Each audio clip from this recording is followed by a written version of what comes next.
நீங்க எனக்கு கிடைப்பீங்களா இல்லையான்னு எனக்கு தெரியாது. இந்த கதையோட முடிவு அதுவா இருக்கணுங்கிறது கூட அவசியம் இல்லை. நல்ல காதலுக்கு உதாரணம் கடைசியில காதலர்கள் சேர்ந்தாங்களா இல்லையாங்கிறதுல இல்ல, காதல் அவங்களை எவ்வளவு மாத்திருச்சுன்னு தெரிய வைக்கிறது. காதல்னா நம்ம போய் சேரக்கூடிய இடம் இல்ல, பண்ண வேண்டிய பயணம். நான் தூரமா இருந்தே உங்களை பார்த்துக்கிட்டே இருப்பேன். இந்த பயணம் எப்பவுமே பண்ணிக்கிட்டே இருப்பேன். உங்க மேல காதலோட உங்க சஞ்சய்.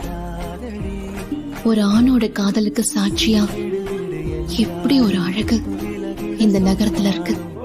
அவளோட ஞாபகத்தை பூரா மனசுக்குள்ளேயே சமாதி பண்ணிக்கணும்.